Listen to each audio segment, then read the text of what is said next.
komplotan dan bersumpah dengan mengutuk dirinya bahwa mereka tidak akan makan dan minum sebelum membunuh Paulus.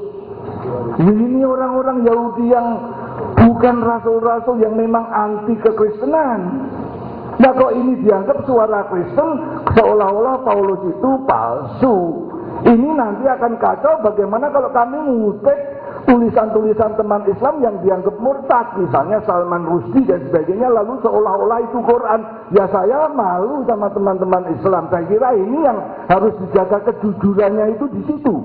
Paulus tetap seorang tauhid.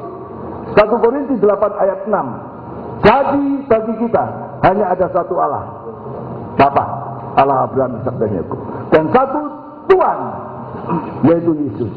Bagi orang Kristen apa salah kalau kita mengkanjengkan Yesus?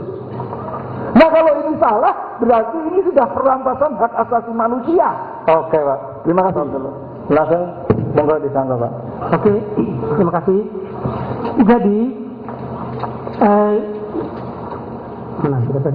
kalau dikatakan bahwa Paulus itu didukung oleh Petrus, didukung oleh Yakobus, itu sebenarnya tidak benar, karena bukti-bukti yang memperlihatkan ya bahwa justru Paulus Petrus ini mengirimkan surat ya. Ini ada suratnya Petrus kepada Yakobus. Saya bacakan. Di mana sumbernya? Clementine Homilis chapter Clementine Homilis. Bukan Alkitab ya? Bukan. Oh ya. Kalau Alkitab itu dukungan Paulus, maka sekarang kita harus cari yang lebih asli. Inilah suratnya Petrus kepada Yakobus. Dan ini saya ketahui bukan karena saya seorang nabi, tetapi memang perbuatan jahat ini telah saya ketahui sejak semula, bahwa beberapa orang dari orang Romawi telah menolak khutbah saya yang memiliki kewenangan untuk menjelaskan hukum Taurat, dan menggabungkan diri untuk mengikuti khutbah liar yang menjadi musuh saya. Coba lihat. Dalam hal ini beberapa orang telah melakukan justru di saat saya masih hidup untuk merubah kata-kata saya. Jadi itu dipermain-mainkan itu kata-katanya Petrus yang memang dia sangat anti dengan Paulus, di dalam Alkitab dibuat seakan-akan bermesra-mesraan.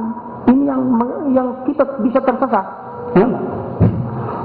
Merubah kata-kata saya ke berbagai pengertian, penafsiran yang lain hanya untuk menggugurkan hukum Taurat, seakan-akan saya berpikir seperti itu, hanya karena tidak dapat menjelaskannya dengan bebas.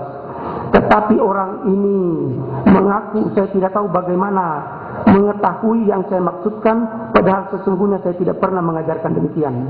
Tetapi kalau saya masih hidup, mereka sudah berani mengkhianati saya, tentu akan lebih parah lagi dilakukan oleh mereka yang akan datang sesudah saya. Ini jelas sekali. Yang kedua, kalau kita lihat di dalam kisah para rasul, Yakobus ini marah kepada Paulus karena Paulus mengajarkan orang untuk meninggalkan hukum Taurat, disuruh bertobat.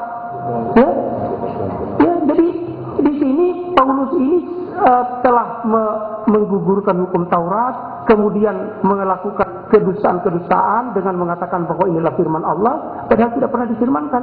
Jadi Paulus ini mencatut firman Allah dengan kedustaan-kedustaan.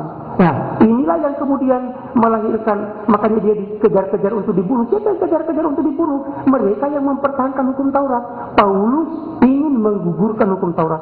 Dia mengatakan bahwa hukum itu saya anggap sampah. Padahal Yesus mengatakan, not one jot or one iota will be removed from the law. Tidak akan satu titik atau satu iota pun akan dihilangkan dari hukum Taurat. Paulus mengatakan hukum Taurat itu sampah.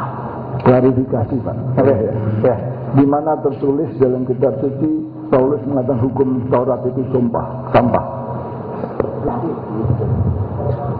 Sedikit klarifikasi juga, Pak. Pendapat Paulus di dalam Roma pasal 3 ayat 31. Jika demikian, adakah kami membatalkan hukum Taurat karena iman? Sama sekali tidak. Sebaliknya kami menegurkannya. Jadi ada satu pemahaman yang bersifat metafora dan alegoris dari kata-kata Paulus bahwa hukum Taurat itu dalam tanda kutip ya, kalah dalam tanda kutip ya dengan kasih karunia. Bukan berarti bahwa tidak melakukan hukum Taurat. Paulus sangat mengingat apa yang dikatakan Yesus di dalam Matius 5 ayat 20. Jikalau kehidupan keagamaanmu tidak lebih baik daripada orang-orang Yahudi, artinya menurut hukum Taurat, maka sedikit kamu tidak masuk surga. Yang kurang adalah orang-orang Yahudi itu seringkali disebut oleh Paulus dalam Roma pasal 10 ayat 1-3, mereka giat tetapi tidak mengerti kehendak Allah. Artinya Paulus tidak menyukai legalisme, penurutan hanya karena takut, penurutan hanya karena legalis. Tapi Paulus ingin agar kita menurut hukum itu karena kita cinta, karena kita kasih. Maka di dalam Roma 3:31 dia menegaskan, kami tidak pernah membatalkan hukum Taurat, kami meneguhkannya. Oke, coba Pak. Silakan Pak, langsung sana Pak. Coba ini tinggal 10 menit lagi Pak, kita waktu kita yang Jadi nanti. mengenai permintaan Pak Jayadi, silakan buka Filipi pasal 3:8, ya kan? Maka malahan segala sesuatu anggap rugi karena pengenalan akan Kristus Yesus Tuhanku lebih mulia daripada semuanya. Oleh karena dialah aku telah melepaskan semua itu, yakni hukum Taurat, dan menganggapnya sampah. Ya.